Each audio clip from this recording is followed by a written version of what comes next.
Assalamualaikum warahmatullahi wabarakatuh. Pada kesempatan ini saya Marina Atiasa akan sharing tentang dampak teknologi elektronikal digital terhadap perkembangan peradaban. Halo semua. Ya, jadi tujuan pembelajaran ya memahami konsep dasar teknologi elektronika digital.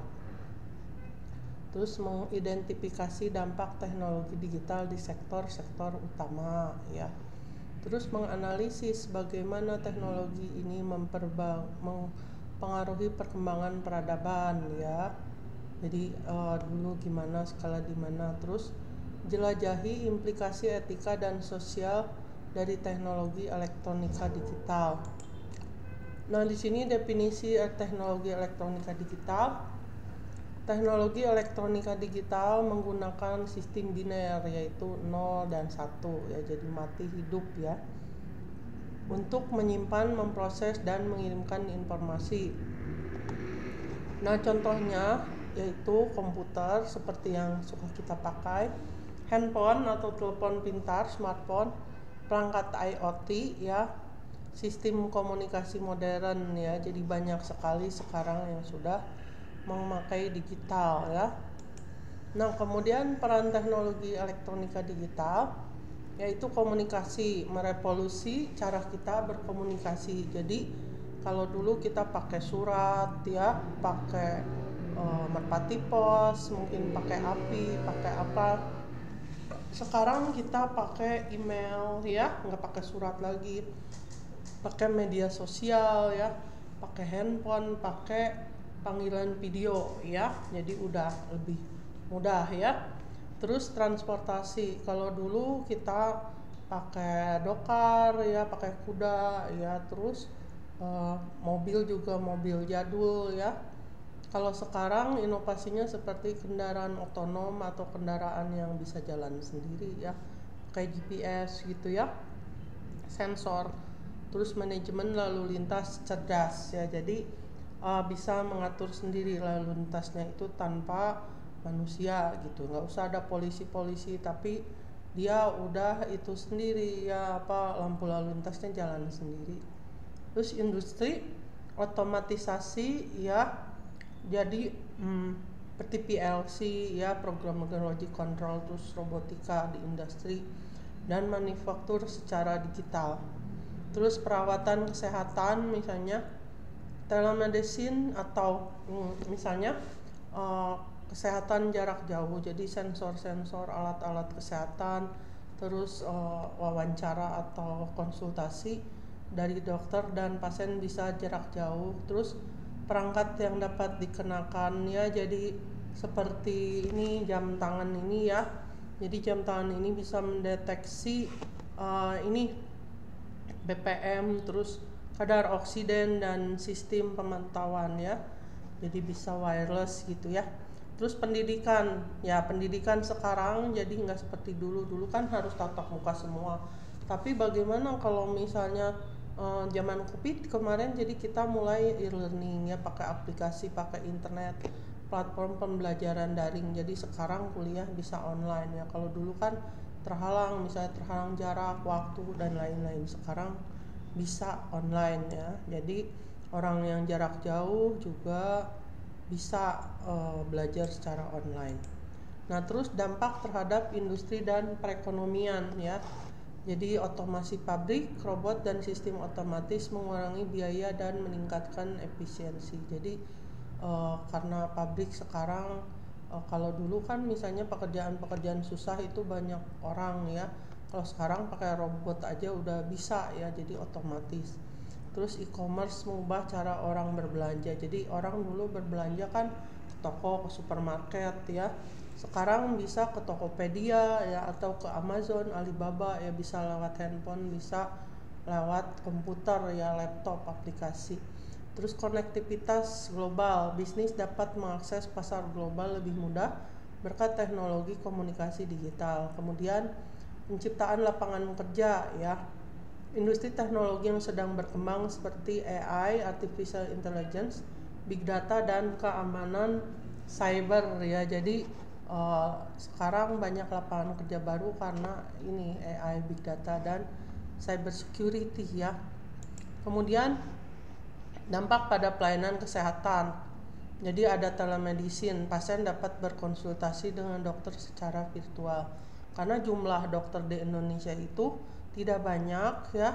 Jadi ini sangat berguna ya. Jadi orang yang jauh misalnya dari desa gitu ya, terus mau konsultasi dengan dokter yang bagus di kota, mereka bisa lewat Halodoc atau yang lain ya. Misalnya di rumah sakit suka ada, kita tinggal bayar kemudian bisa konsultasi tentang penyakitnya ya.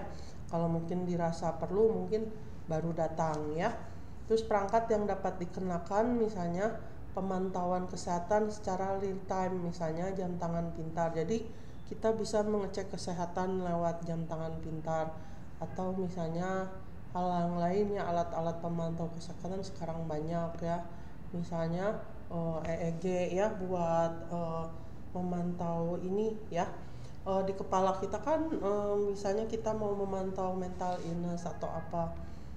Terus sistem mendiagnosis berbasis AI ya, membantu dokter mendiagnosis penyakit dengan lebih cepat dan akurat ya. Jadi ada sistem-sistem tertentu jadi yang bisa membantu kita. Jadi ada parameter tertentu ya. Kemudian manajemen rumah sakit, misalnya digitalisasi rekam medis, alur kerja yang lebih efisien ya. Jadi di rumah sakit juga sekarang serba digital ya. Jadi pendataan gitu ya sudah ada gitu ya. Jadi kita punya member atau apa, jadi data-data kita semua tersimpan secara digital.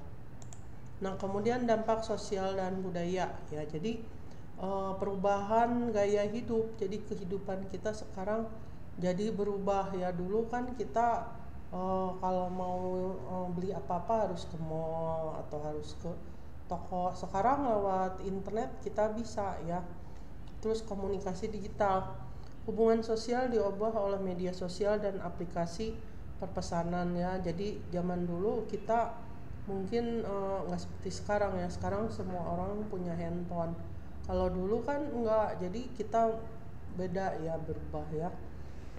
Bisa video call ya, bisa WA ya, bisa media sosial. Terus ekonomi digital, pekerjaan baru berbasis internet seperti influencer ya, di YouTube mungkin, Instagram, pembuat konten dan perusahaan rintisan teknologi. Jadi pekerjaan-pekerjaan ini bisa menghasilkan uang ya. Jadi sekarang banyak ada YouTuber itu yang penghasilannya banyak ya, artis-artis juga pada jadi YouTuber ya.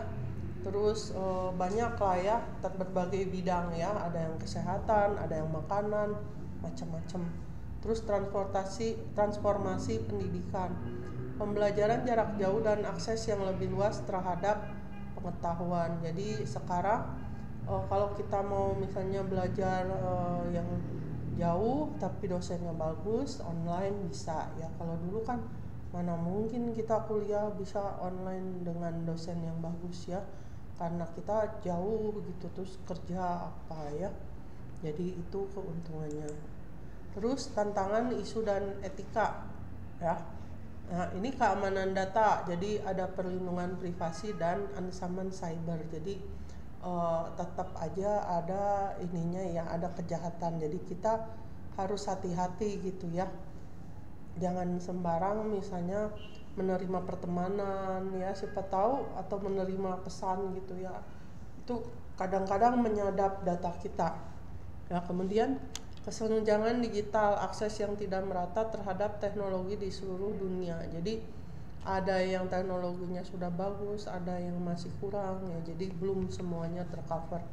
Terus pengangguran teknologi ya, jadi otomasi menggantikan pekerjaan tradisional. Jadi orang dulu mengepak-ngepak sama manusia, tapi sekarang di pabrik itu udah banyak digantikan oleh robot ya dan mesin-mesin ya.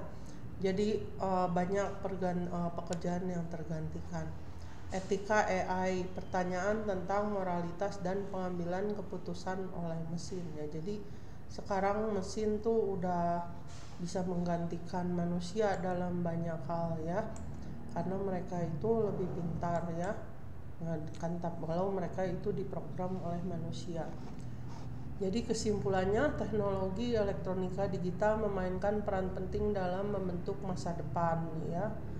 Terus dampak digital signifikan di berbagai sektor dari transportasi hingga perawatan kesehatan ya. Jadi dampaknya itu udah banyak terlihat ya, dari transportasi misalnya mobil otonom, logistik, hingga perawatan kesehatan sekarang udah mulai banyak kelihatan ya, terutama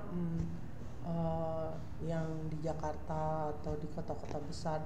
Meskipun membawa banyak manfaat, ada tantangan dan risiko yang harus dikelola secara bijaksana ya, misalnya keamanan data itu ya, atau kejahatan ya orang-orang. Jadi orang tidak kenal mengontak kita ngaku-ngaku siapa, tahu-tahu dia misalnya ngehack HP kita, terus uang kita misalnya dikuras, dan banyak kemungkinan lainnya ya.